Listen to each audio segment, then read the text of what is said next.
Why did she move like that? Like someone who'd done this 1,000 times before. The morning sun poured over the hills outside San Diego, spilling gold across the private range where Marcus Rodriguez came to find quiet. The air smelled of dust and cordite. Wind carried the faint tang of salt from the Pacific. Everything looked ordinary, peaceful, but the way she handled that pistol didn't fit the piece. Marcus adjusted the straps on his tactical vest, the old ritual steadying him. Every buckle, every clip, every breath. A reminder that preparation was what kept him alive through 3 tours and a lifetime of ghosts. The Navy had drilled that into him. Preparation saves lives. What they never said was that it also filled the silence when the shooting stopped. He scanned the range. One other shooter, small frame, hair pulled back, methodical movements, measured rhythm. Each shot sounded clean, no hesitation, no panic in the cadence. Not the frantic pop-pop of a weekend warrior trying to look dangerous for Instagram. Whoever she was, she knew her fundamentals. "Rodriguez, good to see you, brother." Jake's voice cut through the morning. Same easy grin, same clipboard in hand. Former Marine, old friend, and now the owner of this sanctuary carved into the hills. "Got your usual lane, number 7. Should be nice and quiet, just you and one other shooter." Marcus nodded, glancing again toward the woman. Weekend crowd starting early. Jake followed his gaze. "That's Sarah, works here part-time, helps out, cleans up brass, handles customers. Quiet kid, been here 6 months. He handed over safety gear. Pretty decent shot for a beginner. Marcus didn't answer. He was already studying her stance, the line of her shoulders, the way her elbows flexed on recoil. Decent. No, that was too small a word. This wasn't someone learning to shoot. This was someone remembering. He settled into lane 7, unpacking his custom rifle. A precision-built weapon fine-tuned the way some men tuned cars or guitars. He treated it like an old friend. Gently, respectfully, knowing it had saved his life more than once. The range fell into rhythm. The crack of his rifle, the metallic click of spent brass, the dull thud of distant impacts. Marcus slipped into the calm focus only a shooter knows, where the world shrinks down to breathing, sight picture, trigger squeeze, follow through. His first round punched clean through the center at 100 yards. 2 more followed, tight enough to cover with a coin. He exhaled slowly. Still got it. But then another burst of gunfire from the far lane drew his attention back. Steady. Identical spacing. Same recovery time between shots. Too consistent. He frowned. He'd seen that rhythm before, in people who survived by it. Jake wandered over mid-morning. "How's it going?" "Solid," Marcus said, eyes still on the far lane. "You said she's new." "About 6 months, yeah. Why?" Marcus took off his ear protection. "She shoots like she's been doing this since basic." Jake chuckled. "Guess she's a natural." "Guess so," Marcus murmured, though he didn't believe it. Natural talent didn't explain that kind of discipline. That came from hours under pressure, from training that punished mistakes with bruises, or worse. When Jake left, Marcus went back to shooting, but his focus kept slipping. The sound of her pistol became the background rhythm of the morning. Calm, repetitive, comforting and unnerving at the same time. Whoever she wasn't here to play. She was here to maintain. At 11:30, the gunfire stopped.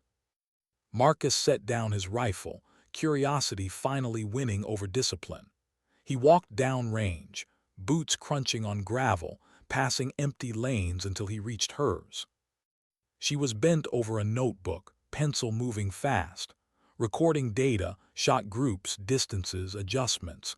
He recognized the habit instantly. That was how professionals track performance. "Excuse me," he said carefully. "Didn't mean to interrupt." She looked up and Marcus froze for half a second. Not because of beauty, though she was striking, but because of the eyes, alert, measured, tired. Eyes that scanned him the same way he was scanning her. Threat assessment, angle, distance, exit. "I'm Marcus," he offered. "Lane 7. Sarah, she said, her handshake was firm, efficient. You shoot well. Thanks, I could say the same. He nodded toward her target. Jake says you've been at this for 6 months. A shadow passed behind her expression, there and gone in an instant. Still learning, always room to improve. Marcus smiled slightly. YouTube lessons working out, huh? She smirked, something like that. The words were light, but her body was. Every movement she made was controlled, deliberate, even economical. Like someone who'd spent years training to minimize exposure under fire. He'd seen that posture 100 times overseas. Mind if I take a look? He asked, nodding toward her targets. Go ahead. When she walked off to collect her gear, Marcus studied the paper sheets. His stomach tightened. Tight groups, center mass. Controlled progression drills, slow fire, then timed bursts, then transitions. Failure to stop patterns on the upper chest and head. That wasn't hobby shooting. That was combat training. He took a photo, discreetly. For analysis later, or maybe just to convince himself he wasn't imagining it. Back in the office, he cornered Jake. How'd she end up working here? Jake shrugged. She just showed up one day looking for work. Said she'd moved to the area recently. Hard worker, doesn't talk much. No references. Not really. I go by gut. She seemed solid. Marcus hesitated. You ever think she might have a background? Law enforcement, military. Jake laughed. You think she's CIA or something? Come on, man. Maybe not CIA, Marcus said softly, but something. Driving home, the puzzle gnawed at him. Advanced combat stance, structured training routine, tactical posture, and yet she hid behind a story about learning from YouTube. He'd met plenty of people with secrets. He'd been one of them once.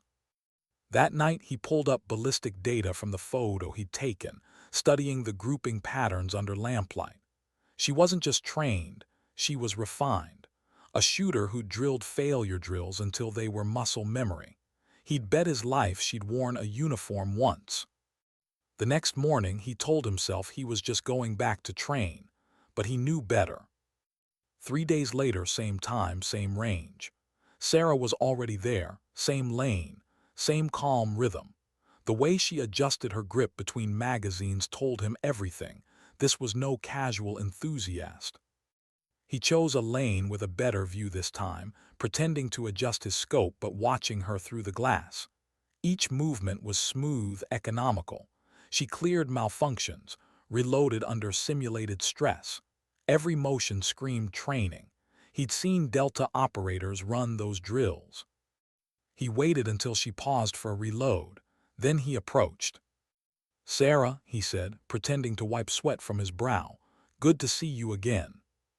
She looked up, that same quick flick of the eyes, assessing range, distance, exits, reflexive, automatic. I remember, she said simply. I could use a spotter, he said. Working some long-range drills today. You good with wind calls? It was a test. He wanted to see how deep this went. What distance? She asked, voice neutral. 500 yards. .308 Winchester, 168 grain. Winds from the southeast, she said without hesitation. 8 miles an hour, gusting 12. 72 degrees, 45% humidity. Marcus blinked. She'd just given him a full ballistic profile like a professional sniper. No YouTube video taught that. He smiled lightly. Guess I picked the right person. She followed him to his lane, scanning the environment as they walked. He caught her glancing at vantage points, corners, reflections off glass, just like an operator assessing for threats. He said nothing. At the bench, she studied his rifle with quiet appreciation. Night Force scope. Good eye. Attacker 525. You had it mounted yourself. Professionally aligned, but still dialing in. She nodded, then leaned down to look through the spotting scope. Last group's 4 inches high, 2 right. Drop elevation 6 clicks, windage 3 left. Marcus adjusted, fired, and the shot landed dead center. She called it instantly. Impact, center hit. They went again, each call perfect, each correction surgical. He'd trained with Marine sniper instructors who weren't this precise. Then came the gust. She reached out instinctively, placing a steadying hand on his shoulder to help him anchor through the wind. Just a small motion, but his breath caught. Beneath her sleeve, he felt scar tissue. Rough, irregular, burned scars, explosive pattern. She withdrew quickly, realizing what he'd noticed. Marcus fired once more, then lowered his rifle. "Would you like to take a shot?" She blinked with that. "Why not? I've seen how you handle a pistol. Let's see what you do with 500 yards. "I shouldn't, that rifle." "Expensive," he interrupted, "and you're qualified." She hesitated, caught between fear and something else, nostalgia maybe. Then she nodded, just one or two. The way she handled the rifle removed all doubt. She adjusted the cheek rest, checked the safety, requested a dry fire test to learn the trigger pull. All muscle memory, all second nature. "The trigger breaks clean at 3 pounds, she observed after the dry fire. "Nice work." Marcus smiled faintly. "Custom job, Colorado shop." She lay prone behind the rifle, eyes steady through the scope. 3 breaths. Exhale, pause, trigger squeeze. The report cracked across the valley. Through the spotting scope, Marcus watched the round punch the target, dead center. He didn't even call it, he just looked at her. She didn't smile, didn't gloat, just breathed calm and quiet like she'd come home. "One more," he said, loading another round. She arched an eyebrow. "You think that was luck?" He grinned. "Let's find out." Second shot, impact inches from the first, perfect 2-shot group. When she safed the rifle and stood, he couldn't hold back. "Where'd you learn to shoot like that?" Her guard snapped up. "I told you I've been practicing." "Sarah," he said softly, "I've worked with some of the best marksmen in the military. That wasn't practice. That was training." Her jaw tightened. He saw fear flicker across her face, not of him but of what exposure meant, of a past she was trying to bury. He lowered his voice. "If you're in trouble, maybe I can help." She froze. "What makes you think I'm in trouble?" "Because no one with your skill level works a part-time range job under a fake name, unless they're hiding from something serious." Her eyes darted away, then back. The air between them thickened with silence. Finally, she asked, "Hypothetically, if someone was in that situation, what kind of help could you offer?" "Hypothetically," he half smiled, "I've got contacts, resources, and I know how to keep things quiet." She studied him for a long moment, searching for the lie, finding none. "And what would you want in return?" "Nothing," he said simply. "Sometimes you just help because it's right." Something shifted in her then, maybe disbelief, maybe the faintest spark of trust. "If we talk," she said quietly, "it can't be here." "My place," he said, "secure, private." "I'll check it first," she said automatically. "Sight lines, exits." "Good," Marcus interrupted. "That's exactly what I do." For the first time she almost smiled. "You really do understand." He handed her his number. "When you're ready." As she walked away, sunlight caught the faint lines of old scars on her neck. Whatever her story was, it hadn't been gentle. Marcus watched her go, realizing that his quiet morning at the range was over, for good. And somewhere deep down, a part of him knew he wasn't just curious anymore. He was already involved. Sometimes the most dangerous missions don't start with orders. They start with a question. Why did she wait 5 minutes in the car before coming to the door? Marcus watched from his security monitor as headlights crawled up his quiet street. A small sedan, dark paint, engine idle. She didn't step out, just sat there, motionless, watching the shadows. Street lamps reflected in her windshield like faint searchlights. Even through the grainy camera feed he could see her scanning the angles, corners, rooftops, neighboring windows. He understood the behavior immediately. He'd done the same in foreign cities where a wrong turn could get you buried without a name. You don't just approach, you assess. Finally she got out. Black jacket, dark jeans, hair tied tight, no wasted movement.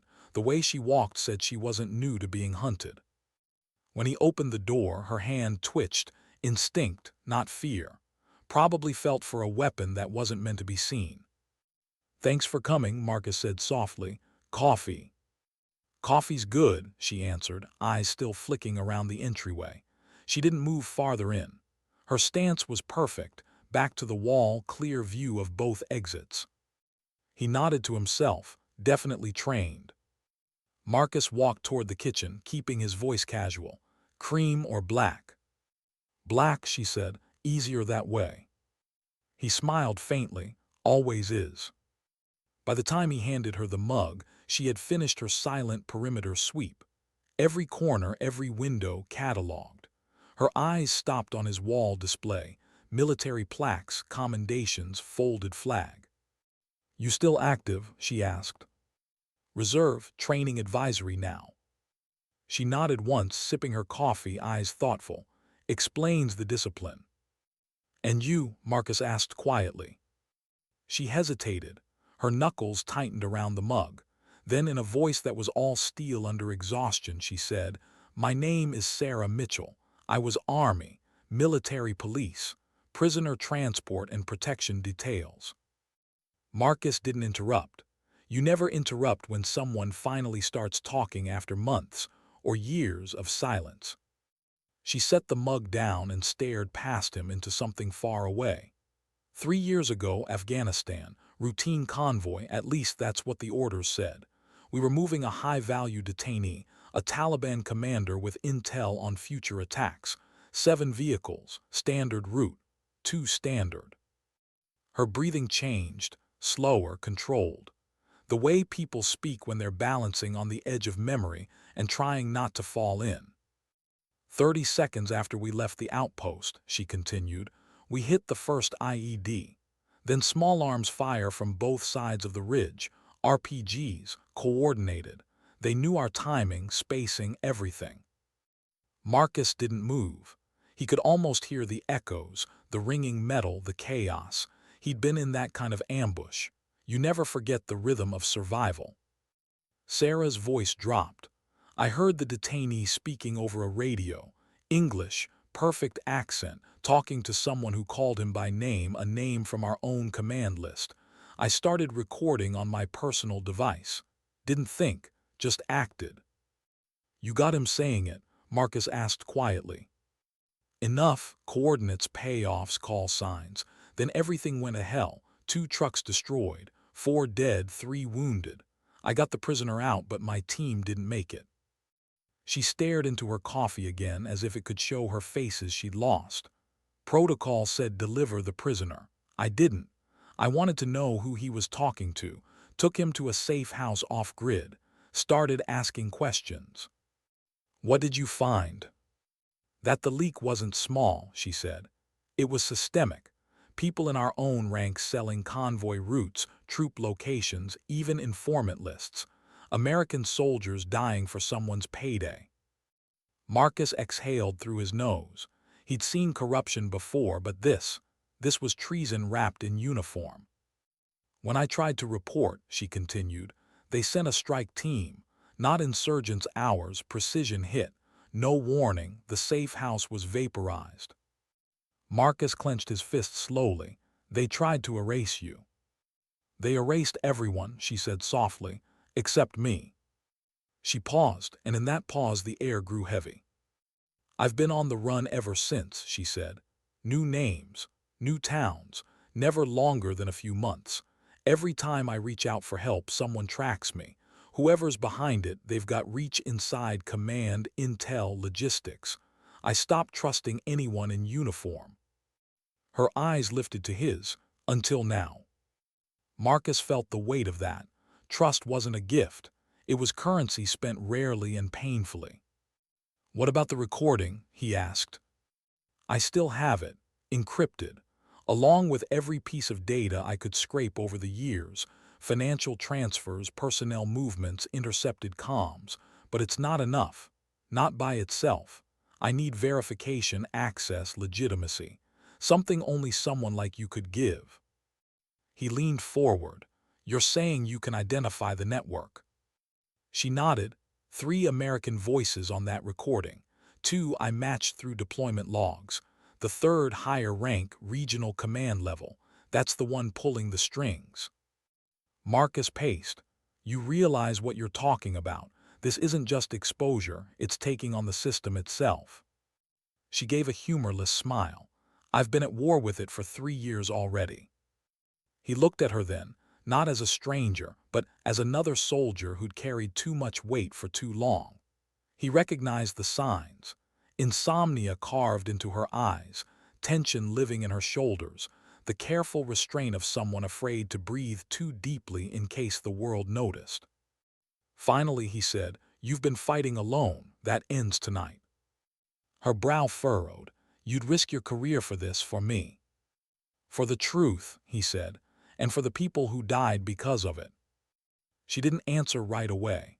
Her eyes searched his face like a mirror she didn't want to believe. Then slowly, she pulled something from inside her jacket, a small encrypted drive, military issue. This has everything I've collected, she said. The original audio, transaction ledgers, surveillance photos. You touch this, you're in it. There's no walking away. Marcus stared at it for a long moment. Then he took it, placed it gently on the table between them like a live explosive. Then I'm in. She blinked. Maybe she hadn't expected that to be so easy. Maybe she didn't believe anyone would still choose to stand beside her. He continued. First, we verify, quietly. My clearance gives me access to several classified systems. We cross-reference your intel. If it checks out, we build a case strong enough to go public and bypass compromised channels. Sarah nodded slowly, mind already working the angles. You'll need to use isolated systems, air-gapped if possible. They'll be watching for any data anomaly tied to my keywords. Already thought of that.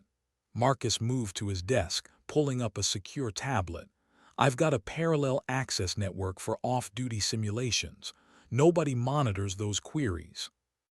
She watched him work, and for the first time since entering the room, her shoulders lowered slightly. Not relaxed, but less alone. You really believe me, she said quietly. I believe what I saw, he replied, and I've learned to trust my instincts. They're rarely wrong about people. Something flickered in her eyes, gratitude maybe, or relief, but it was gone before it could take shape. They worked in silence for a while. The hum of the computer filled the room. Sarah's fingers traced the mug's rim absently, her mind clearly wandering back to darker places. Finally, Marcus asked, You ever get tired? She looked up, puzzled. Of running, of waking up every morning wondering who's going to come through the door. A small laugh escaped her, dry, bitter. You mean every night? He understood. Sleep wasn't safety for people like them. It was exposure. Yeah, she said after a long pause. I get tired, but stopping means dying, and I'm not ready to give them that satisfaction. Marcus nodded slowly. Then we make sure they're the ones who get tired first. For the next hour, the house filled with the low rhythm of strategy, data verification, cross-checks, planning timelines. Sarah explained how she'd tracked offshore accounts linked to sudden intelligence breaches. Marcus correlated them with casualty reports from missions that had gone wrong. The patterns aligned too cleanly to ignore. This is treason at scale, he said. She looked at him with haunted calm. That's why I can't fail. When the clock hit midnight, Marcus leaned back. We'll need to gather additional proof. Intercept logs, classified mission data. You can't access that. But you can. Yes, carefully, quietly. She stood, stretching stiffly. Then we do it together. He raised an eyebrow. You planning to stay? Not here, she said, glancing around. Too exposed, but nearby, close enough to move fast if we need to. Marcus respected that. Trust didn't erase habits built from survival. As she moved toward the door, he said softly, Sarah. She stopped. "You did the right thing," he said. Her expression barely changed, but her voice trembled slightly. "The right thing cost 7 people their lives." He stepped closer. "No, the people who sold them out did that. You try to stop it." She looked away, blinking hard. "Sometimes trying isn't enough. Sometimes it's the only thing that keeps the world from collapsing," he said. She gave a faint nod. "I'll contact you tomorrow, secure line only." He watched as she disappeared into the night. When the door closed, Marcus leaned against it and exhaled. His mind was racing through every risk, every possible betrayal, every move they'd need to make. But beneath all that was something else, a quiet certainty that meeting her wasn't coincidence. He went to his desk, opened his laptop, and pulled up a blank mission file. Title: Project Redemption. The cursor blinked like a heartbeat. For the first time in months, Marcus felt the same focus he'd had before a real mission. Except this time, the objective wasn't survival. It was justice. Out on the street, Sarah drove without headlights until she was miles away. Her hands trembled on the wheel, but not from fear. It was something harder to name, hope maybe, after years of living without it. But as she turned off the main road, a dark sedan appeared in her rearview mirror. Headlights flicked once, then vanished. Her pulse spiked. "They found me again."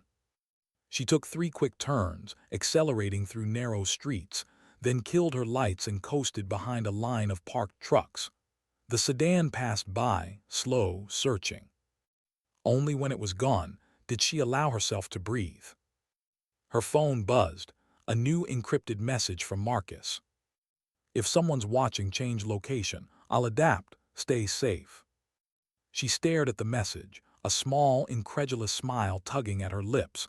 No one had said those words to her in years. Stay safe. She typed back, "Copy that." Then she turned off her phone, checked her sidearm, and drove into the darkness. Sometimes the hardest battles aren't fought in deserts or cities.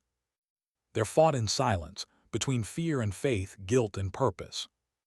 And sometimes, all it takes to keep fighting is knowing someone finally believes you're worth saving. Why did every window feel like it was watching them? 3 days had passed since Sarah's visit, and Marcus's home no longer looked like a home. It looked like a mission base. Maps covered the dining table. Monitors glowed with encrypted feeds. A single rifle sat cleaned and reassembled on the counter, not for training but for defense. He hadn't slept properly since she left that night. Every time he closed his eyes, his mind ran through contingency plans, fallback routes, counter-surveillance drills.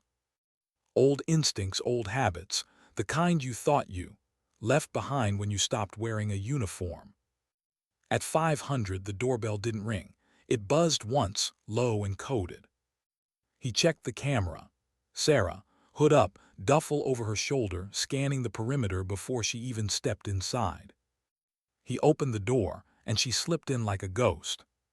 "You were followed?" he asked. "No, cleared 2 tails on the freeway just in case." "Good," Marcus said, locking the door. "We start today." She nodded, setting the duffel down. He noticed her hand linger near her hip, a subconscious check for the sidearm she kept concealed. He pretended not to notice. Trust, he realized, wasn't built by pointing out fear. It was built by respecting it. The two of them sat opposite each other at the table, the encrypted drive between them. "You sure about this?" she asked. "Once we start accessing secure networks, the system might flag anomalies."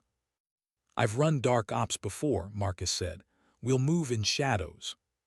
He opened his laptop, connecting it to an isolated terminal. No Wi-Fi, no Bluetooth, air-gapped just as Sarah had advised. Then he slid the drive in. The screen filled with a labyrinth of files, names, coordinates, timestamps, money trails. "Show me where to start."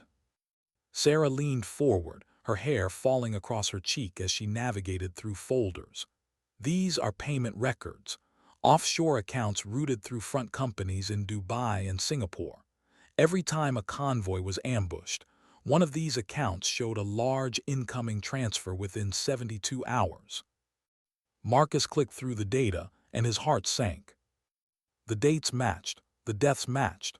Soldiers he'd trained with dead, ambushed, betrayed for money. He swallowed hard. Jesus. It's been happening for years, Sarah said quietly. Different units, different theaters. Afghanistan, Syria, Niger. The leaks are coordinated. The higher-ups pretend it's bad intel, but it's deliberate. Have you identified anyone? Two so far. Her fingers danced over the keyboard. Captain Lewis, logistics, disappeared after his last deployment, and Major Kruger, liaison officer, Kabul base, moved to a private defense contractor 6 months after my ambush. Marcus leaned back, rubbing his jaw. Both had access to troop movement schedules. And both had offshore accounts they shouldn't have. The silence between them stretched. It wasn't empty, it was heavy. The kind of silence where the truth finally has room to breathe. Marcus turned the screen toward her. If we're doing this, we go deeper, full trace. We find the top of the chain. Sarah hesitated. You understand what that means, right? Once we start pulling those files, it's war. They'll notice. Marcus gave a small, grim smile. Then let them. By afternoon, the two were operating like a two-person strike team, each movement deliberate, efficient. Sarah handled pattern analysis, correlating financial records with casualty reports. Marcus infiltrated secure communication logs, feeding data through a disguised training protocol to avoid detection. Every so often she'd catch him studying her, not because he doubted her, but because of the quiet precision she carried, the way she typed without wasted motion, the way she unconsciously aligned objects in her workspace like every detail mattered. At one point, she caught him looking. What? She asked softly. You've done this before. Her eyes met his, unreadable. We all did things we can't talk about. He didn't press. In war, the things left unspoken were usually the truest. By evening, they had something. Sarah brought up a map filled with digital pins and lines, connecting them across continents. Look here, she said. Transfers originating from accounts labeled as logistics reimbursements, same authorization codes across multiple regions. They all route through the same intermediary, Eclipse Holdings. Marcus frowned. Never heard of it. That's the point. It's a phantom corporation. Shell company registered offshore, but the director's name keeps reappearing, Colonel Richard P. Harrison. Marcus froze. The name hit him like a physical blow. Harrison's not just anyone. He's intelligence liaison for Pacific Command. That's senior-level access, global scope. Sarah's expression hardened. Then he's the one giving them cover. If that's true, Marcus said slowly, you're not just fighting corruption. You're going after a sitting intelligence officer. Her reply was quiet but steady. I'm going after the reason my team is dead. The simplicity of it made him look away, because he understood. It wasn't revenge, it was duty. Night fell. The house grew darker, the only light from monitors flickering across their faces. Sarah rubbed her temples. It's been 3 years, she murmured. Every day I wake up wondering if they'll find me, if the truth will die with me. Marcus set his pen down. Not anymore, you're not alone now. She looked up, and for a moment the armor cracked. You still believe in people, don't you? Not people, he said. Honor, it's rarer but worth fighting for. Her gaze lingered on him, and something fragile passed between them. Not romance, something deeper. Recognition. The moment two soldiers realized they're made of the same fractures. Before either could speak, a soft chime came from Marcus's security feed. Motion detected, front perimeter. They froze. Marcus checked the screen. Nothing visible, just the faint shift of light outside. Could have been wind, could have been worse. He turned off the monitors, powered down everything, no light signatures. Sarah obeyed without hesitation. Lights off, curtains drawn, The house sank into darkness. For the next hour they said nothing, just listened. To footsteps that might have been there, to silence that might have been watching back. Finally, when nothing happened, Marcus spoke. "We're compromised. We move operations tomorrow, somewhere off-grid." She nodded. "I know a place." Of course she did. The next day, before dawn, they loaded everything into his truck: drives, notes, weapons, gear. Marcus followed her lead out of the city, winding through back roads into the desert. After an hour, she turned onto a dirt trail that looked abandoned. The terrain was harsh and open, perfect for early threat detection. They stopped near an old wind farm, the turbines creaking in the wind like ancient sentinels. A small cabin sat at the edge of the valley, weathered but solid. "My fallback," Sarah said simply. Inside, the air smelled faintly of gun oil and dust. The cabin was sparse: bedroll, generator, stacked rations, medical supplies. "You've been living like this?" Marcus asked quietly. She shrugged. "Better than being buried in a ditch somewhere."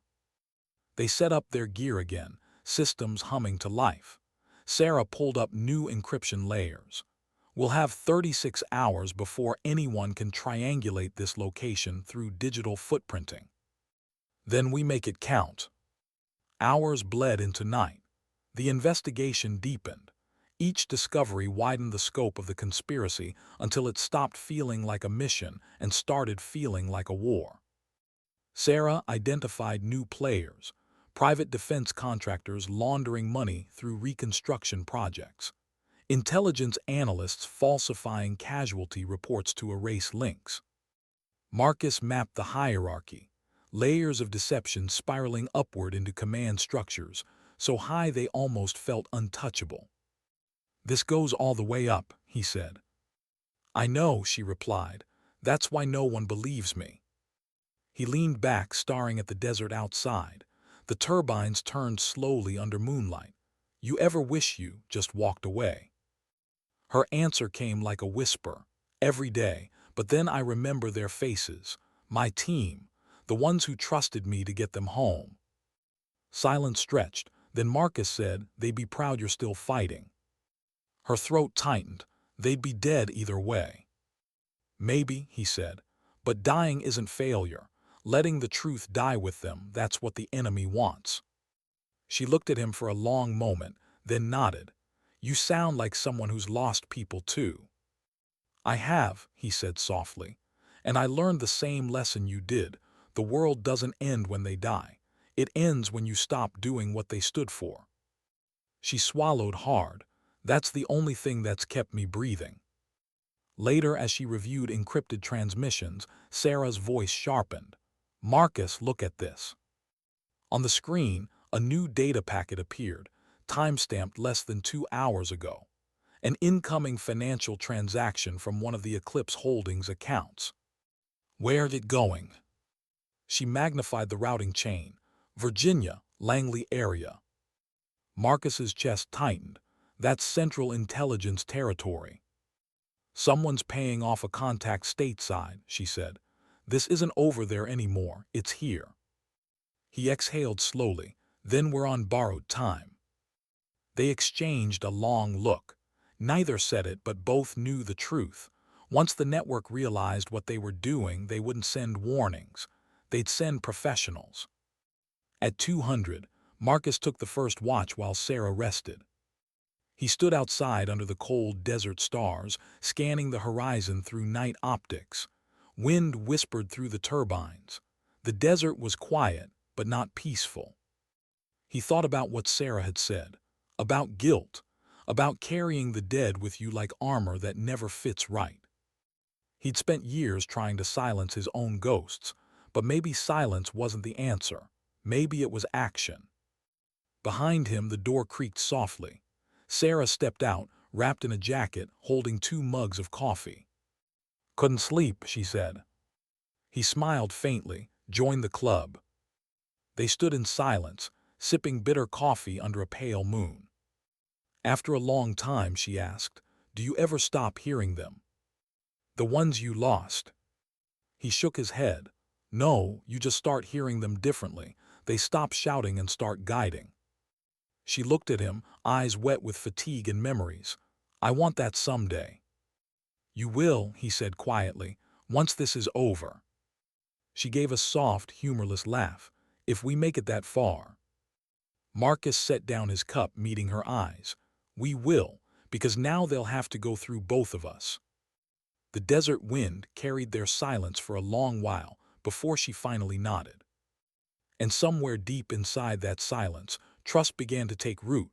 Not loud, not sudden, but real. At dawn, their systems pinged an alert. Someone had attempted to trace their encryption chain. Sarah's hands flew over the keyboard. They found the signal. We're burned. Marcus grabbed his gear. Then we go dark again. She looked at him, jaw tight. They won't stop, you know. They'll keep hunting us until one of us disappears. Then we make sure it's not us. She stared at him, searching his eyes for fear, finding none. Marcus, she said quietly, you don't have to do this. Yes, he replied, I do. He looked out the window, first light stretching over the desert. Because the moment we stop fighting, he said, they win. Sometimes the bravest thing isn't pulling a trigger. It's staying in the fight when every instinct tells you to run. And in that quiet desert cabin, surrounded by enemies they couldn't yet see, two soldiers decided that running was no longer an option. Why did the wind sound different that morning? Marcus felt it before he saw it, a subtle wrongness in the air, a shift in rhythm, in silence, in instinct. The desert was supposed to breathe in long, even cycles, stillness, gust, stillness again, but now it was off. He stood at the window, scanning the horizon through binoculars. The turbines turned slow in the dawn light, nothing moved, and yet something was out there. Sarah came up behind him, fastening the strap on her holster. You hear it too. He nodded, winds carrying new sounds, faint engine hum, low frequency, maybe a mile out. She didn't ask how he knew. Soldiers didn't question instincts, they survived by them. Marcus lowered the binoculars. They found us. They known it was inevitable. No one evades a network like that forever. Not when the people hunting you have access to government databases, satellite imagery, and off-the-books hit teams that never officially existed. Still, the timing hit hard. They weren't ready, not yet. Sarah checked her watch. We've got maybe 15 minutes before contact. Enough to wipe data? Marcus asked. Already done, she said. All drives encrypted and mirrored to off-site nodes. If we go down, the evidence lives. He looked at her, really looked. No fear in her posture, just focus. Calm, practiced, fatalistic acceptance of what might come. She wasn't just trained, she was conditioned for this. Marcus tightened the sling on his rifle. You know, I thought when I left the SEALs, I was done looking over my shoulder. She gave a faint smile. We both thought we'd outrun it. He smirked grim. Guess we were wrong. The first vehicle appeared at 7:34. Black SUV, unmarked.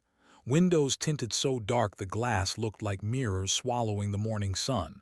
Then a second. Then a third.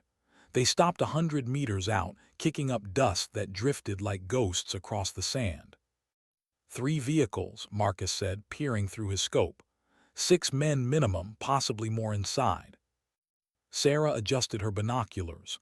No insignia, civilian gear, tactical stances, private operatives, not regular feds.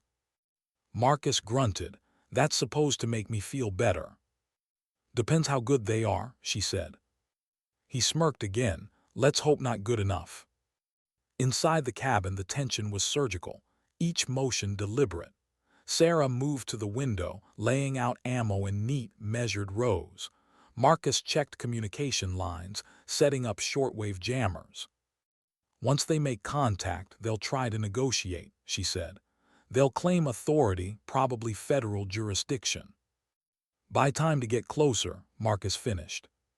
She nodded. Exactly. We hold until the transmission relay completes. Once the files hit the redundancy servers, the truth's out. After that, we can decide how to survive. Good plan, he said. Simple.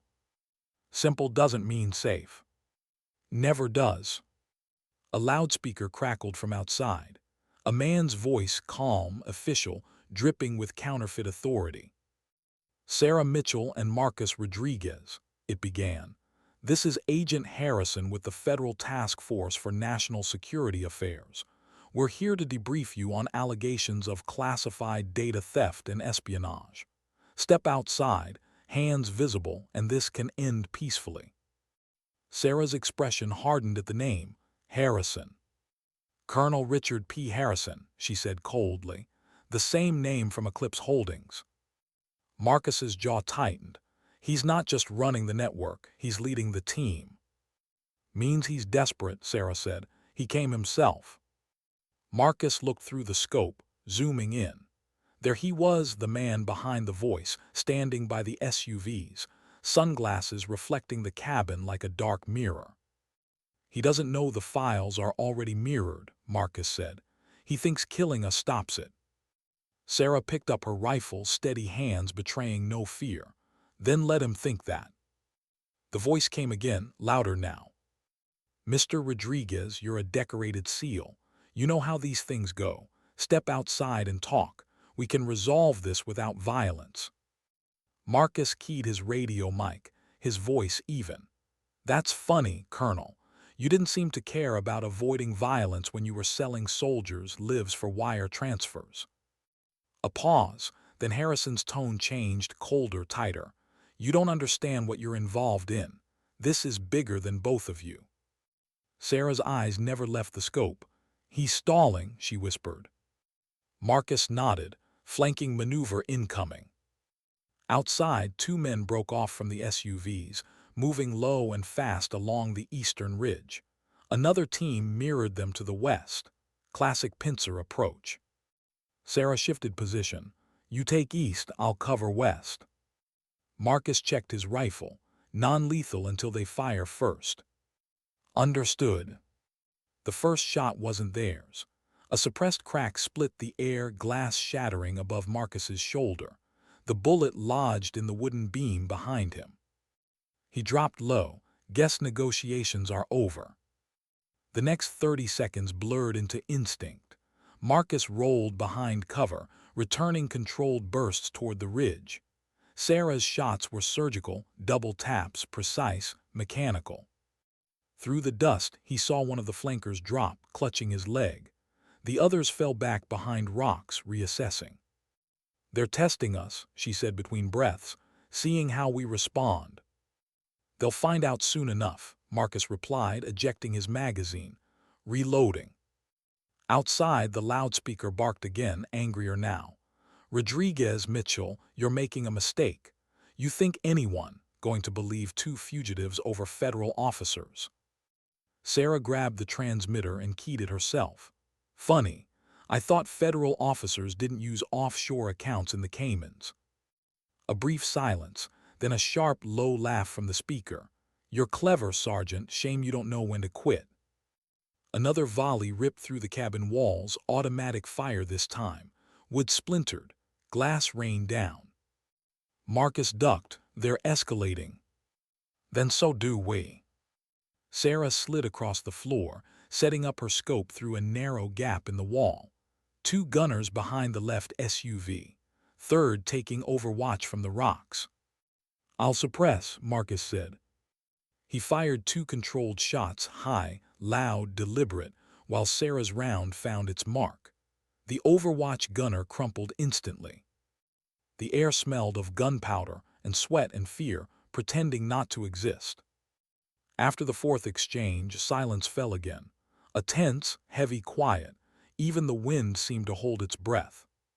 They're regrouping, Marcus said. Buying time for reinforcements, Sarah replied. Marcus glanced at the clock. Transmission should be complete. Sarah checked her wrist display. 98% uploaded, 2 more minutes. Then we hold. He reloaded calmly. The tremor in his hands wasn't fear, it was adrenaline. the same sharp hum he'd felt in every firefight overseas. He hated how alive it made him feel. Sarah watched him for a second. "You miss it, don't you?" He gave a short, humorless laugh. "Miss what?" "The clarity, the simplicity of it, the way the world shrinks to aim, breathe, fire." He met her eyes. "Maybe, but this time the stakes feel different. Because it's personal. Because it's right." Outside, Harrison's voice returned, colder now, stripped of pretense. "You've done enough damage. Step out now and I can still protect you. Keep your names clean, otherwise." Marcus interrupted, voice calm and deadly through the mic. "You're out of time, Colonel. The files are already transmitted. The world's going to know." The pause on the other end was long enough to confirm everything. Then Harrison's voice came back, quiet and venomous. "Then you both die right here." "Get in line," Marcus muttered. The attack came fast, smoke grenades first, rolling across the sand like fog. Then movement, shadows cutting through the haze. Sarah shifted her position, eyes steady behind the scope. 2 left, 1 center, 1 high ground. "Copy." Marcus leaned out, firing short bursts to disrupt their approach. Bullets punched through wood and dirt, the air vibrating with chaos. Then Sarah called out, "High ground neutralized," as her shot cracked through the morning air. Another flash, another shot, another fall. The last assailant broke from cover, running for the side window. Marcus caught him with a shoulder tackle as the man breached, slamming him into the wall. They struggled, a blur of fists, elbows, dirt, rage. The man reached for his weapon. Marcus disarmed him with a twist and drove a knee into his chest. The wind left the attacker's body with a grunt. "Enough," Marcus said, pressing his forearm against the man's throat. "Who sent you?" The operative's eyes darted toward the window, not toward escape, but toward where Harrison was standing. "Too late," the man rasped. "You think sending files changes anything. You don't know how deep it goes." Marcus tightened his grip. "Then enlighten me." The man's lips curved in a faint, broken smile. "You'll see. You'll both see." Before Marcus could react, the man's body tensed and went still. A faint hiss escaped from under his collar. Cyanide capsule. Sarah turned, lowering her rifle. He bit it. Marcus nodded grimly, trained for silence. The sound of distant engines echoed across the valley. Helicopters. Sarah glanced at the monitors. Transmission confirmed. Every file, every recipient. "Then it's done," Marcus said. "No," she replied, watching the approaching aircraft. "It's only started." The first chopper appeared over the ridge, dust and sand spiraling in its wake. Searchlights swept across the terrain. Marcus turned to Sarah. "We can't stay." She nodded. "You got a route." "North Ridge. There's a dry riverbed that leads to an abandoned quarry. It'll cover our exit." They grabbed what they could, weapons, drives, the bare essentials. As they stepped out the back door, the cabin behind them erupted in a roar of fire. They didn't look back. The explosion painted the desert gold and black, swallowing everything they'd built in heat and ash. Marcus and Sarah ran side by side, breath ragged, heart steady, as debris rained down around them. When they finally reached the ridge, they dove behind rocks, watching flames lick the horizon. "Think they'll believe the fire killed us?" Marcus asked. Sarah smiled faintly through the exhaustion. "If we're lucky." "Luck never been our strong suit." "No," she said quietly, "but survival is." The helicopters circled once, twice, then veered off toward the south. The noise faded, leaving only the wind and the hum of turbines. Sarah exhaled. "We just declared war on the most powerful people in the country." Marcus nodded, "And we made them bleed first." She turned toward him. "You could still walk away, disappear. You've done your part." He met her eyes. "You forget who you're talking to. Walking away, never been my thing." For a moment, neither spoke. Just the quiet, fragile peace that comes after surviving what should have killed you. Then Sarah whispered, "They'll come again. Then we'll be ready." In the distance, the fire kept burning, a signal to anyone watching that something had gone wrong. But inside that destruction, two people had survived, two ghosts now bound by a shared truth that could topple empires. The war had shifted. It wasn't about exposure anymore. It was about endurance. And as the dawn bled across the desert sky, Marcus looked toward the horizon and said what they both already knew. This doesn't end until they do. Sometimes survival isn't victory. Sometimes it's just the first promise you keep before everything else falls apart. Why did silence feel more dangerous than gunfire? For the first time in days, there were no helicopters, no radio calls, no explosions, only the hollow quiet of the desert at dawn. The kind of silence that pressed on the lungs like altitude. Sarah sat on the cold stone, breathing in dust and adrenaline. Marcus stood a few feet away, his silhouette outlined against the burning horizon. The cabin they'd built, their fragile sanctuary, was gone. What remained was a crater of fire and memory, glowing embers scattered like stars fallen to earth. "They'll think we're dead," Marcus said, voice low. "Good," Sarah murmured, "let them." But neither of them believed it. The kind of people who'd sent those men didn't stop at assumptions. They confirmed. Marcus adjusted his pack. "We move north. Nearest town's 80 miles. We stay off roads." Sarah nodded, scanning the landscape through her scope one last time. The world looked empty, but emptiness was deceptive. In her mind, it was full of eyes, of signals, of unseen orders still echoing through encrypted channels. She slung her rifle, dusted her hands, and followed him into the rising light. They walked until noon, keeping to the ridgelines where the terrain broke visibility. The desert heat rose in shimmering waves, bending distance into illusion. Marcus led the way with compass precision, conserving energy, counting steps between breaths. Sarah stayed close behind, quiet, methodical, always alert. At one point he broke the silence. "You okay?" She didn't answer right away. Her voice came small but steady. "You ever get tired of starting over?" He didn't look back. "Every damn time." "Then why keep doing it?" "Because stopping isn't an option." She nodded to herself, eyes down. "That's the part no one tells you when you enlist. That survival isn't living. It's just a slower kind of dying." Marcus glanced over his shoulder. "You're not dying, Sarah." She met his eyes, the faintest trace of a smile there, a sad, knowing one. "Not yet." By nightfall, they reached the edge of an old service town, barely a name on any map. Half the buildings boarded up, the rest fatting into sand. Marcus knew the type. Forgotten places built for a war that never made the news. They found a small auto garage at the outskirts, abandoned but structurally sound. Marcus broke the lock, slipped inside. "Good enough," he said. Sarah checked corners, then windows before nodding. "It'll do." They didn't light a fire, just sat in the dark, eating ration bars and drinking warm water. At one point Marcus said softly, "You should rest. I'll take first watch." She shook her head. "If I sleep, I'll see them again." "The ambush." She looked at him, eyes distant. "Yeah, the explosion, the radio calls, their voices cutting off one by one." He didn't try to comfort her, not with words.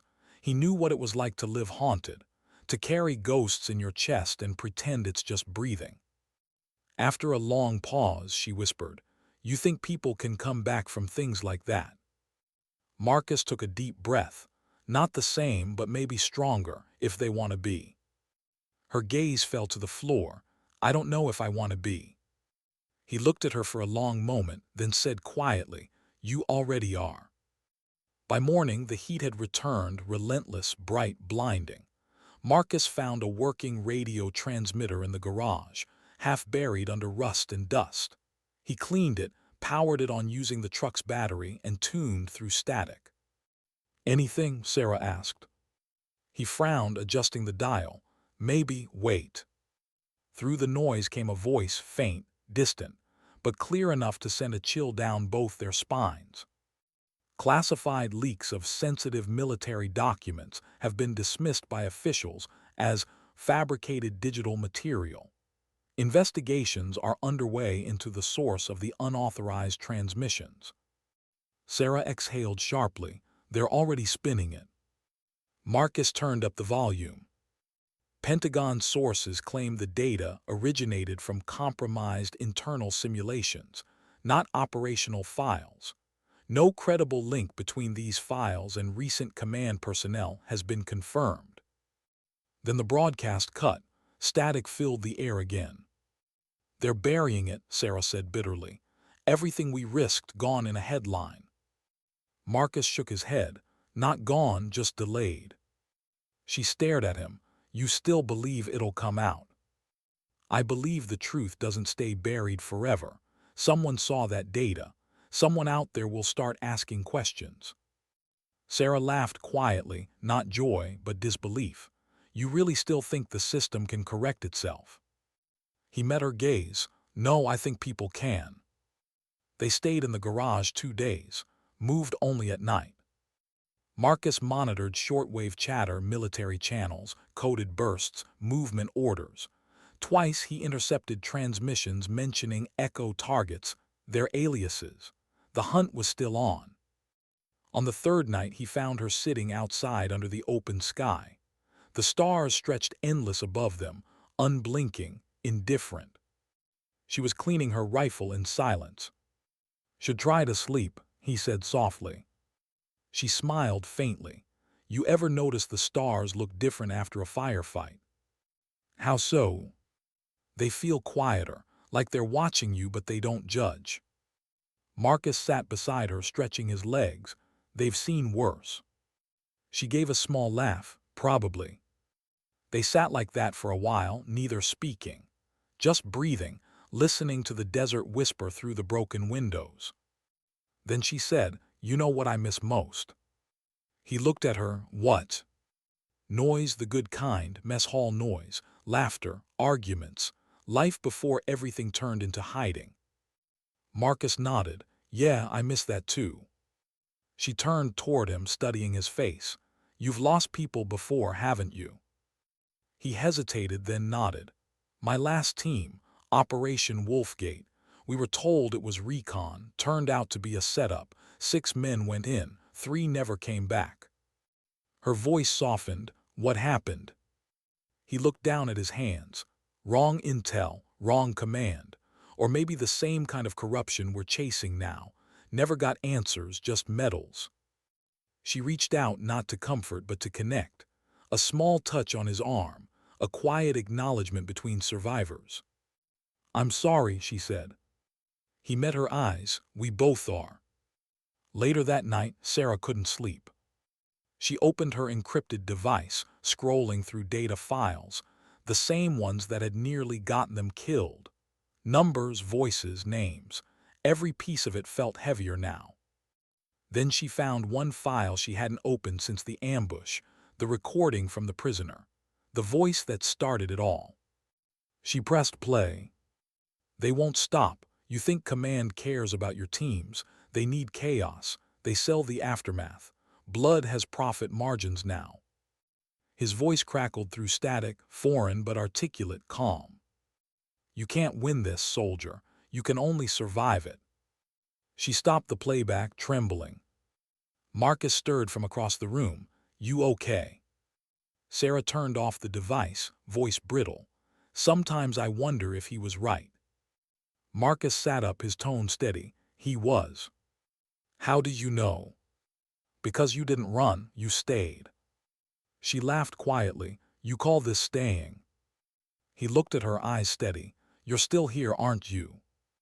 She said nothing, but in that silence something in her shifted, not healed, not whole, but anchored.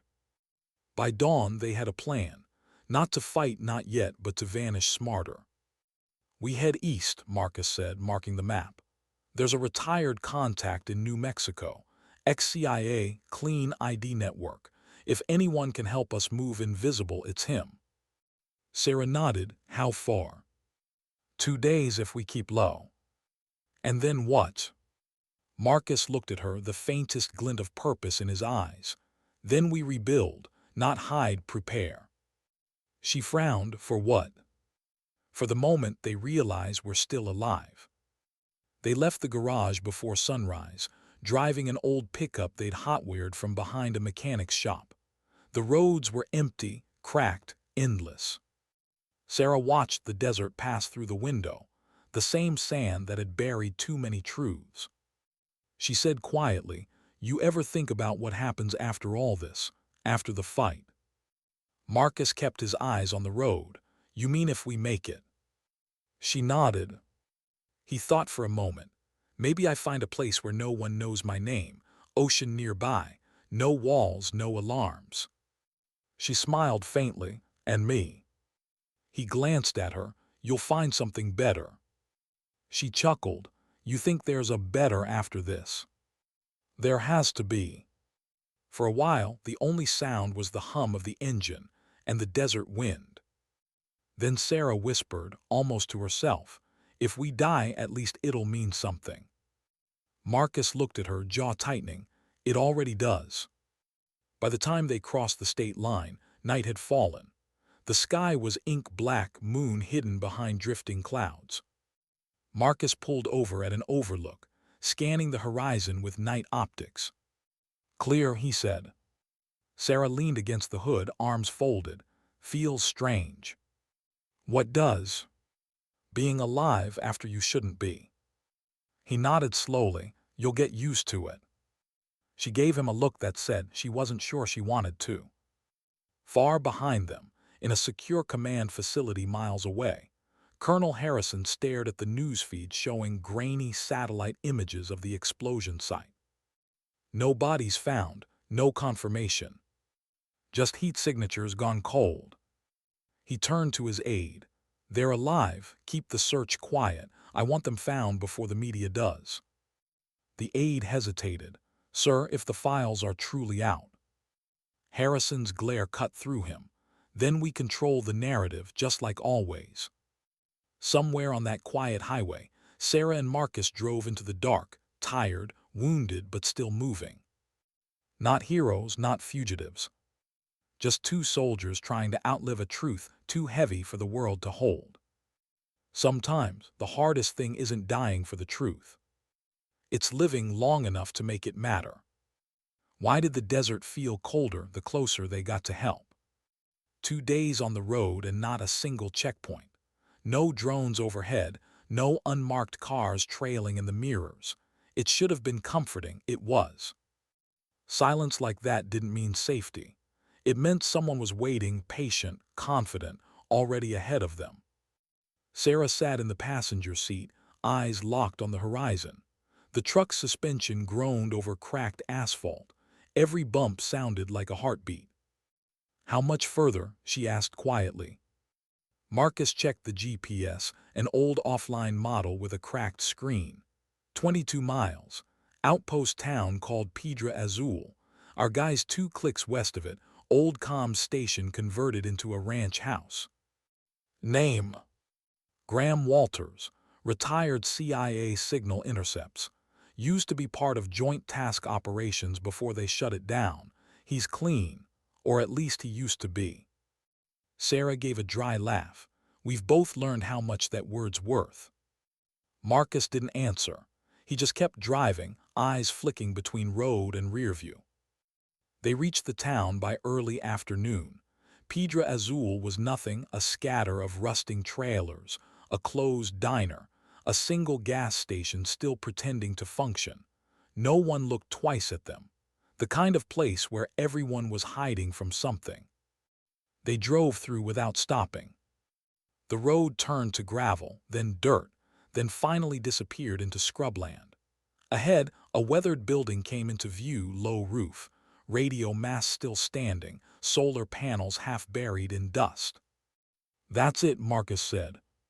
Sarah rested her hand near her pistol unconsciously. "Let's hope he's as friendly as you remember."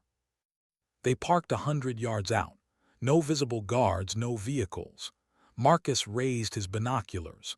A single figure sat on the porch, older man, broad shoulders, beard streaked with gray. He was drinking coffee and staring at nothing. Marcus lowered the binoculars. That's him, same posture, same stubborn expression. Been a while. 10 years. Last time we talked, it was over whiskey and a classified operation neither of us were supposed to survive. Sarah's tone was dry. Reunions are always awkward. Only if they end with bullets, Marcus said, stepping out. They approached slowly. The man on the porch didn't move. Only when they were within earshot did he speak. Took you long enough, sailor. Marcus smiled faintly. You haven't aged a day, Graham. Liar, the man said, standing. His voice was gravel and whiskey, same as Marcus remembered. His eyes, though sharp, evaluating, measuring threat. Brought a friend.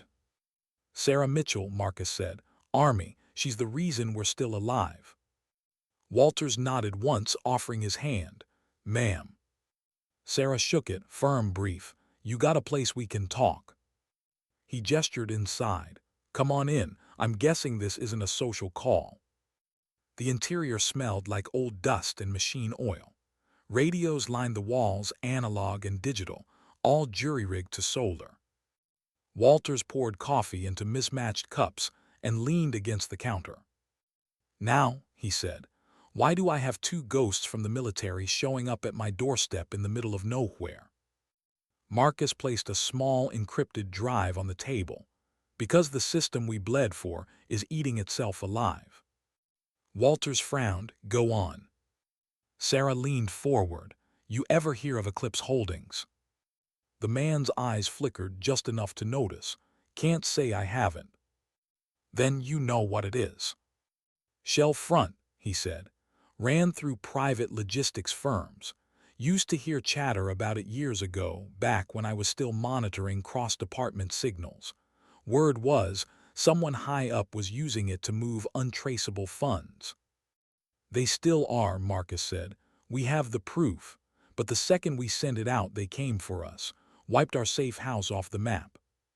Walters stared at him. So you came here to me. Marcus nodded. For a long time, the old agent said nothing. Then, with a sigh, he turned toward his equipment rack. You're either insane or desperate. I'm guessing both. Probably, Sarah said. Walters powered up one of the consoles. You want off-grid transmission capability. I can get it, but you'll need to tell me what exactly you're carrying before I stick my neck out. Marcus hesitated, then glanced at Sarah. She gave a small nod. The files show coordinated corruption, Marcus said. Intelligence officers, private contractors, field command. They're selling data on troop movements for cash, setting up ambushes, manufacturing casualties. Walters didn't move, but his jaw tightened. How high does it go? Sarah answered, voice steady. Colonel Richard P. Harrison. That name made Walters stop breathing for a second. He turned slowly. Harrison's not just high, kid. He's untouchable. He's been on the oversight board since before you enlisted. Then we touch him, Marcus said. Walters chuckled softly, bitterly. You don't understand. Harrison's protected by layers of plausible deniability. You bring him down, you take half the intelligence community with him. Then we do that too, Sarah said. Her calmness startled even Marcus. It wasn't arrogance, it was exhaustion that had found purpose. Walters studied her face for a long time, then nodded slowly. You sound like I did 20 years ago. He turned back to the console. All right, I'll help, but if I do, you follow my rules. No open comms, no unverified connections. And if I say run, you run. Understood? Marcus and Sarah nodded. For the next 12 hours, they worked in near silence. Walters rerouted satellite uplinks, masked coordinates through old weather channels, created ghost signals to confuse trackers. Marcus handled physical security, reinforcing doors, checking perimeter sensors. Sarah uploaded fragments of the data, distributing them to anonymous drop servers. By evening, They were running on caffeine and adrenaline. Walters looked up from his monitor. "You've made a lot of enemies." Marcus gave a tired smile. "That's starting to sound like a compliment."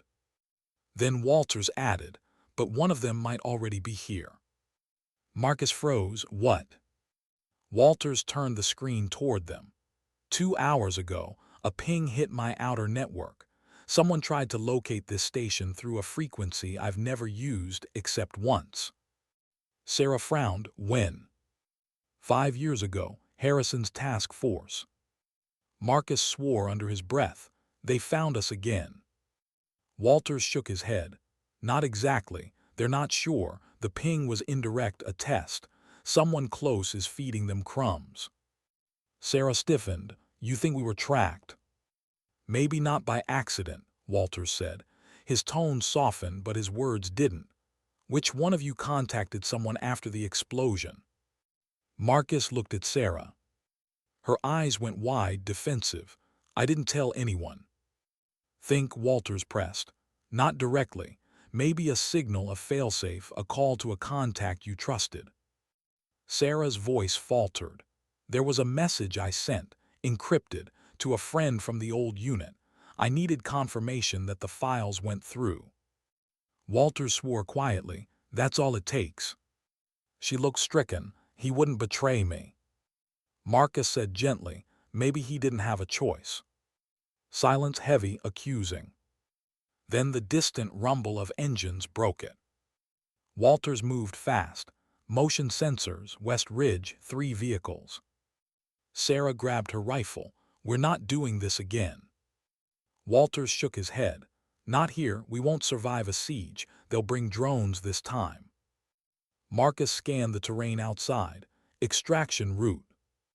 "South path," Walters said, grabbing a bag. "There's an old communications tunnel under the ridge, leads to an emergency hatch 2 clicks out. You move now, you can get clear."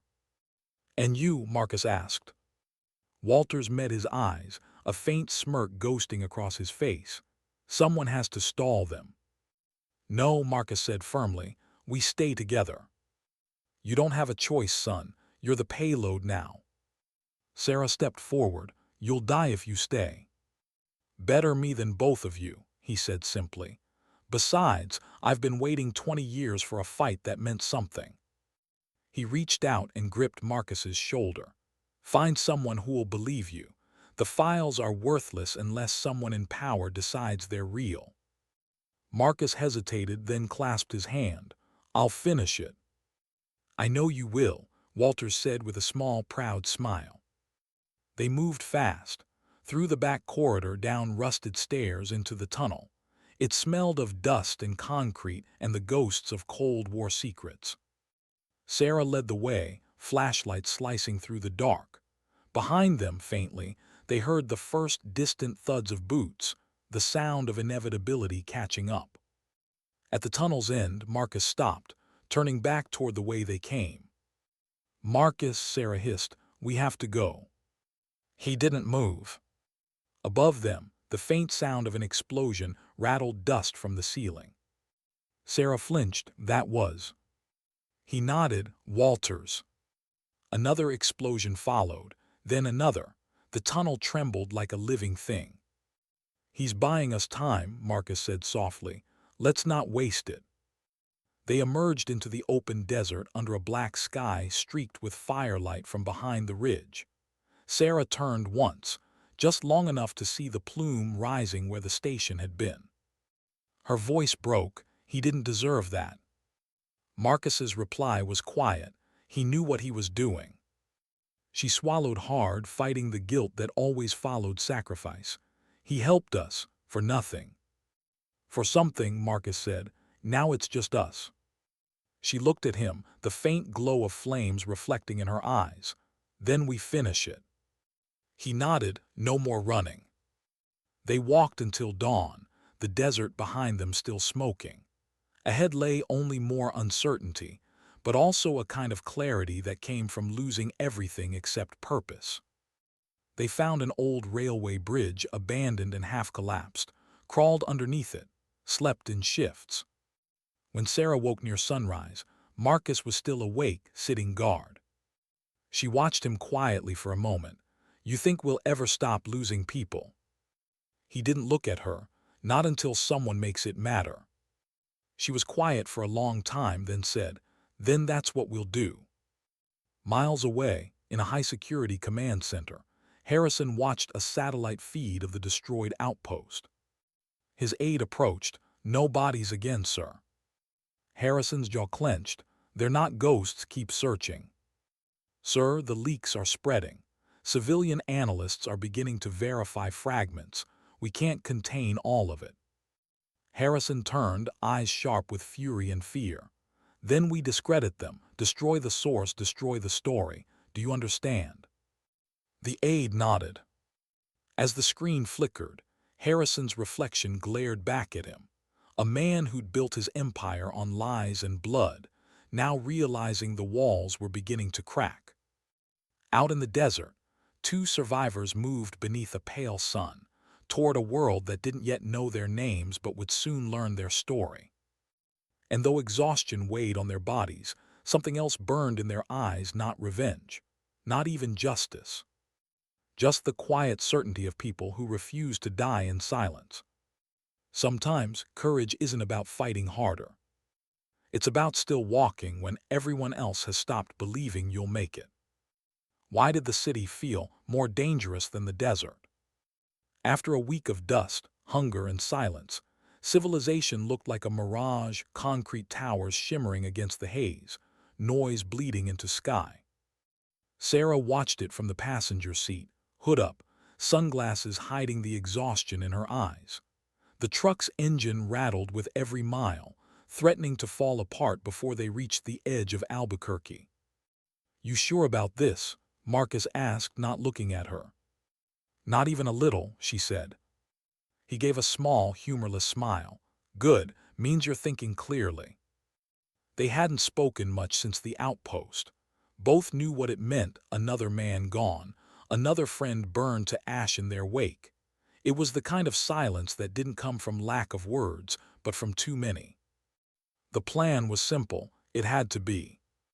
Get to the city, contact someone outside the system, someone clean, someone who could make the evidence too public to bury again. But clean people were hard to find when the dirt ran that deep. They ditched the truck near an abandoned warehouse on the outskirts. Marcus covered it with tarp and scrubbed the license plates.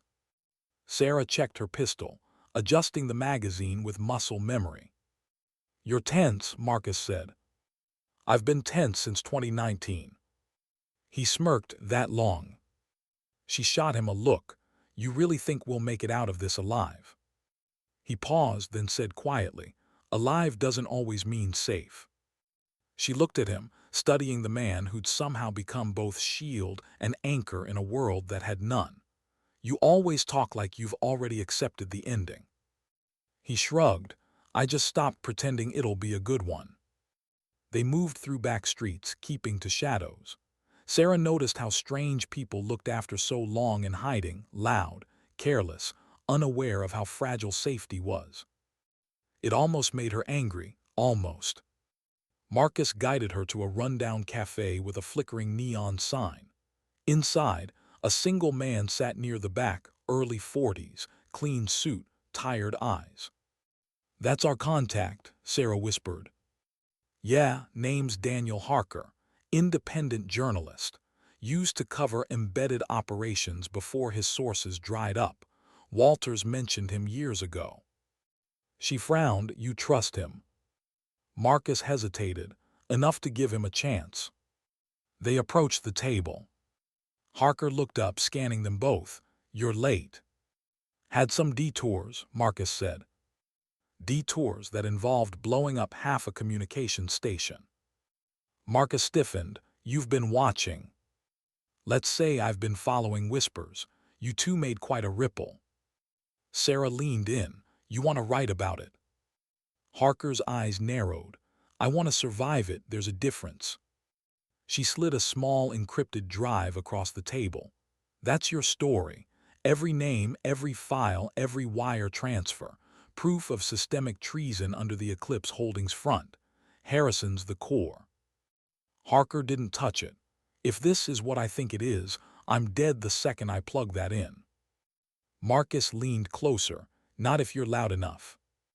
Harker stared at him, then exhaled. You really believe sunlight can fix this?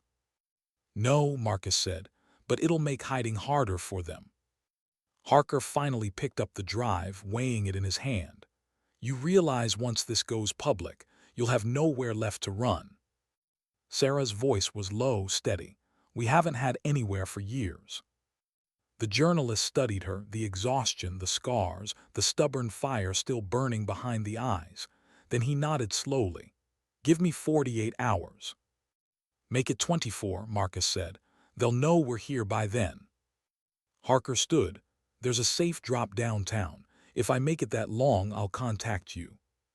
He left without another word. Sarah watched him disappear into the crowd. You think he'll do it? Marcus sighed.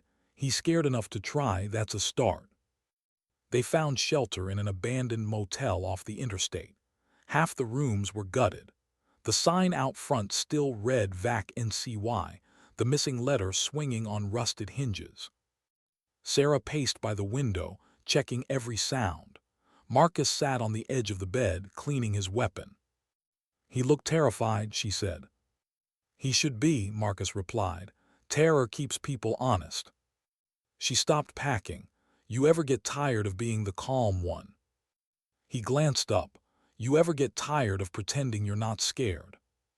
She froze. The air between them thickened. Then quietly she said, every day. Marcus set the rifle down. So am I. Their eyes met, two people bound by everything they'd lost and everything they refused to give up. For a moment, the world outside didn't exist. Only the quiet truth that they were all the other had left. Sarah looked away first. Get some rest. I'll take first watch. He nodded, lying back without argument. As he drifted, he murmured, You ever wonder what we'll be remembered for? Sarah's answer came soft, almost to herself, for not giving up when it stopped making sense. At 300, the first sign came, a drone hum so faint it blended with the wind. Sarah froze, listening, then she moved fast. Marcus. He was awake in an instant, weapon in hand. Talk to me. Drone thermal scan pattern. They're sweeping the area. He checked his tablet. Signal triangulation. They've narrowed it to a 5-mile radius. Too close. They packed in silence, efficient, practiced. Within minutes they were outside, moving through alleyways lit only by sodium lamps. The drone's hum grew louder, sweeping overhead. Marcus pulled Sarah under a broken awning, both of them holding still. The sound faded again, but not far. They're not just searching, Marcus said. They're tracking a signal. Sarah's blood ran cold. From what? He checked his watch, an old military model with GPS fallback. It's me. Device still broadcasting old ID signatures. Can you disable it? He ripped it off his wrist, smashed it against the wall. Done. Sarah exhaled. They're adapting faster. Marcus looked up at the sky. We knew they would. By sunrise, they were outside the city again, blending into freight traffic. Marcus had arranged a contact through a burner phone, another veteran, someone who owed him favors. They met in a truck yard, the smell of diesel thick in the air. Marcus, the man said, big, rough face like carved stone. Heard rumors, you stirring up ghosts again. Marcus smirked, something like that. The man's eyes flicked to Sarah. You trust her. With my life. Then that's all I need to know. He tossed Marcus a set of keys. Old safe house 40 miles north. No cameras, no records. Use it till the dust settles. Marcus caught the keys. Thanks, Cole. The man nodded once. Don't thank me. Just make sure this time it means something. They left without looking back. That night they found the safe house small, hidden in the hills. It was clean, stocked, quiet. Too quiet. Sarah collapsed onto the couch, exhaustion finally catching her. You think Harker made it? Marcus didn't answer right away. We'll know soon. What if he did? Then we find another way. She stared at the ceiling. You ever wish you never met me? He looked at her sharply. Don't ever say that. Why not? Everyone who helps me dies. You saw what happened to Walters. Marcus's tone hardened. He made a choice, so did I. Her voice broke a little. And if you die too, then make sure it counts. The words hung there like a vow neither wanted, but both accepted. Morning came with static. Marcus woke to the faint buzz of a signal on the radio, scrambled, weak, but human. He tuned in. This is Daniel Harker. Files are out, repeating, files are out. Marcus sat up. Sarah. She was instantly awake. What is it? He turned the volume up. Data confirmed. Harrison named. Multiple outlets mirroring the leak. They can't contain it. The broadcast cut abruptly. Sarah's hand tightened on the table. They got him. Maybe, Marcus said, but he did it. They looked at each other, the silence between them electric. For the first time, hope felt real. But it lasted less than a minute. A new transmission crackled through, official, cold, rehearsed. National security announcement. Ongoing disinformation operation traced to two fugitives, Marcus Rodriguez and Sarah Mitchell, suspected of fabricating classified materials for foreign entities, wanted for treason. Sarah closed her eyes. They flipped it. Marcus's jaw clenched. Of course they did. On the radio, the announcer continued. Effective immediately, shoot on-site authorization for the suspects has been issued. Sarah opened her eyes, fire replacing fear. So that's it, we're the villains now. Marcus nodded. Then we fight like ones. They packed what little they had left. Guns, maps, drives, courage. As they stepped outside, Sarah paused, looking east where the sun was rising. Everything we've done, she said softly. Every risk, every death, it's still not enough. Marcus stepped beside her. It will be, we just haven't gone far enough yet. She looked at him, searching his face for something, maybe permission, maybe resolve, and found both. Then we end it, she said. He nodded, for real this time. And together, they walked into the light. Sometimes the truth doesn't set you free. Sometimes it just gives you one last reason to fight. Why do the endings that matter most never look like victory? 3 days after the broadcast, the world was chaos. Not the kind with sirens and flames, but the kind that lived behind screens and headlines. Whispers, denials, leaks buried under louder scandals. The truth was out there now, but it was drowning. Marcus and Sarah watched it unfold from a motel off Route 60. The walls smelled of mildew and smoke. A broken TV flickered images of officials shaking hands and reporters arguing about fabricated evidence. Sarah sat on the floor, legs crossed, laptop balanced on her knees. The glow made her look hollow, a ghost lit by proof no one wanted. They're already erasing it, she said quietly. Every copy, every mirror, every thread. The only people sharing it now are being flagged as bots. Marcus stood by the window, blinds half open. The sky outside was bruised with storm clouds. They're scared. That's why they're scrambling. Scared doesn't mean defeated, she said. He turned to her. Neither are we. But his voice sounded tired, the kind of tired that seeps into the bones. Sarah closed the laptop. We need to hit harder. Marcus gave a dry laugh. How exactly? We're ghosts. No ID, no allies, no trust. She looked up. We still have one thing they don't. He raised an eyebrow. Faith. Names, she said. Real ones, people still inside. You said you trained with some of them. We leak through them. Make it personal, make them choose. Marcus hesitated. If we do that, it burns every bridge left. They'll come for everyone we touch. Her eyes didn't waver. Then they'll have to look us in the eye first. By nightfall, the storm had broken. Rain hammered the roof like artillery. The world outside blurred into streaks of light and motion. Marcus sat at the small table, radio parts scattered before him. He was rewiring an old encrypted transmitter, a relic from before the world went digital. Sarah watched from the bed. "You really think this thing still works?" He smiled faintly. "That's the beauty of old tech. You can't hack what doesn't exist on their networks." He soldered the last wire, tested the frequency. A low hum filled the room, imperfect, analog, alive.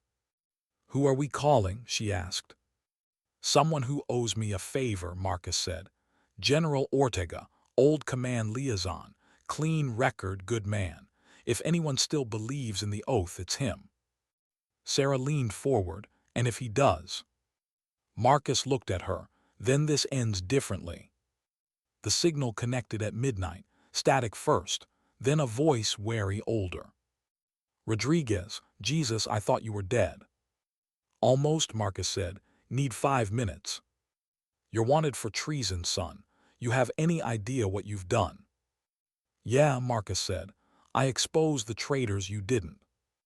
Silence crackled through the static. Then Ortega's tone softened. "You always did have that death wish. Listen carefully, sir. The files you saw on the news, they're real.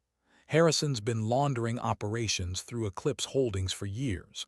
Private contractors, intel leaks, pay for blood. We have proof." "Proof doesn't matter if it's labeled fake." "Then help me make it matter." Ortega sighed heavily. "You don't understand, son. Harrison isn't one man, he's a gatekeeper. He protects the whole damn chain of command from accountability. You take him down, you destabilize everything." Sarah leaned in. "Then maybe it deserves to collapse." "Who the hell is that?" Ortega demanded.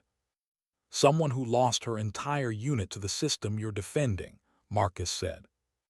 Another long pause, then the general's voice dropped. "Where are you?" "Close enough to matter. You want to stop Harrison. Then don't do it from the shadows. Bring him into the light." Marcus frowned. "How?" "There's a hearing tomorrow," Ortega said. "Closed door. Intelligence Oversight Committee. Harrison's testifying. If you can get him there, even briefly, the right people will see the truth in his eyes. But you'll need to make noise loud enough they can't mute it." Sarah's pulse quickened. "We'll be there." "Marcus," Ortega warned, "this isn't a mission, it's a suicide note." "Then I'll make it a meaningful one." The line went dead. The next day came gray and heavy. They parked near the federal district under an overpass, close enough to see the building's mirrored facade rising like a fortress of glass and lies. Marcus checked his weapon, concealed beneath his jacket, not for offense, for insurance. Sarah adjusted a body cam under her shirt, wired directly to a live stream routed through hidden nodes Walters had built before he died. "You sure about this?" Marcus asked. "No," she said, "but I'm done being scared of dying." He looked at her, really looked. Mud on her boots, bruises fatting into scars, eyes steady and alive despite everything. "You're not the same woman who walked into my house that night." She gave a faint smile. "You're not the same man who opened the door." For a second there was quiet, not the heavy kind, but the sacred kind. The kind that comes before history shifts. Then she said softly, "Let's finish it." They entered through the East Service corridor, blending with maintenance crews. Security was tight, cameras, scanners, guards, but Marcus's credentials still carried hidden override protocols from his SEAL training. They passed 2 checkpoints before anyone looked twice. In the main atrium, journalists crowded behind glass barriers, cameras pointed toward the hearing chamber beyond. A banner read, "Intelligence Oversight Committee, closed session." Sarah adjusted her jacket, whispering, "This is insane." Marcus smiled faintly. "Insanity built this place. We're just visiting." Inside the chamber, Colonel Harrison stood behind a podium, flanked by aides. Crisp uniform, composed face, calm as ever. He spoke with the confidence of a man who owned truth itself. Eclipse Holdings, he was saying, was a counterintelligence shell designed to monitor foreign interference, not fund it.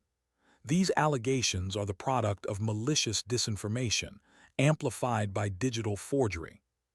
His words flowed smooth, practiced, each syllable another nail in the coffin of what little truth remained. And then the doors opened. Every camera turned, every head swiveled.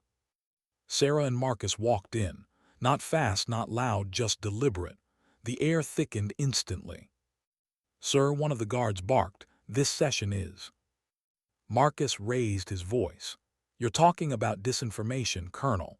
Mind if the source of it joins the conversation?" Gasps rippled through the crowd. The sound of camera shutters exploded. Harrison froze for half a heartbeat, just long enough for Marcus to see it. Recognition. Fear quickly buried. "Rodriguez," Harrison said smoothly, "I don't know what game you're playing." "No games," Marcus said, pulling out a small transmitter and placing it on the table. "Just truth. You remember this frequency." Static crackled. Then a voice filled the speakers, a voice everyone in that room knew wasn't supposed to exist anymore. "They won't stop. You think command cares about your teams. They need chaos. They sell the aftermath. Blood has profit margins now." The prisoner's voice, the one Sarah had recorded years ago. And beneath it another voice, clear, commanding: "Harrison, confirm the drop. Payment clears within 72 hours. The chamber went silent. Harrison's mask cracked for a fraction of a second. Then he laughed, forced, hollow. Digital manipulation, audio deepfake, obvious fabrication. But the room had shifted. The committee chair leaned forward, frowning. Sarah stepped closer. "Tell them, Colonel. Tell them how you used Eclipse to fund proxy operations. Tell them how you killed American soldiers for bonuses." Harrison's voice hardened. "Sergeant Mitchell, you're a disgraced fugitive. Every word you say is treason." She didn't flinch. "Then why are you sweating?" He turned to the guards. "Remove them." The guards hesitated. Too much uncertainty now. Too much truth bleeding through their orders. Marcus raised his hand slowly. "We're unarmed." Harrison's voice cracked. "They're lying." The chairman stood. "Colonel, I think it's time we pause this session." But Harrison wasn't listening anymore. Rage had replaced control. He reached inside his jacket, too quick, too familiar. Marcus moved without thinking. A shout, a struggle, the sound of metal hitting marble. A gun clattered across the floor. And then silence again. Sarah stared at Harrison, pinned beneath Marcus's grip, his weapon now in Marcus's hand. The colonel's mask was gone. Just a man now, desperate, cornered, trembling. "You don't get to win anymore," Marcus said. The cameras caught everything. The world was already watching. Harrison glared up, voice raw. "You think truth changes anything? You'll die in a week. And when you do, the story dies with you." Sarah stepped forward, picking up the transmitter, her hand steady. "No, it already lived without us." She pressed the button, activating the live stream Walters had built months before. Every major network, every encrypted channel, every journalist watching outside the chamber, the feed went live. Harrison's voice echoed again from minutes earlier, repeated in endless digital mirrors. Marcus released him, letting security swarm in. Harrison screamed something no one cared to hear. Sarah turned to Marcus. "It's done." He nodded, but his eyes were distant, unfocused. Blood spread down his side, a stray round from the scuffle. "Marcus," she breathed, catching him as he slumped. He smiled faintly. "Guess I've finally stopped running." "Don't you dare." He put a hand on hers, weak but steady. "You finish it, promise me." "I'm not leaving you." "Yes, you are." His grip tightened once, then loosened. "Because you still can." She held him until the sound of sirens drowned everything else. Hours later, the footage spread across the world. Every screen, every feed. For the first time, the public saw the system's corruption not as rumor, but as face, voice, blood. And among those millions of faces watching, some still cared, some still believed. That was enough. Sarah watched from a hospital bed weeks later, bandaged and alone. The world outside still argued, still spun, still lied, but pieces of truth remained, enough to make change begin. She touched the chain around her neck, Marcus's dog tags. Her reflection in the window looked older, harder, but alive. And in that silence she whispered, "You did it." Then she looked out toward the sunrise, not peaceful but honest. Sometimes dignity doesn't speak. It bleeds, it endures. And when it's done, it leaves behind a truth the world can't unhear.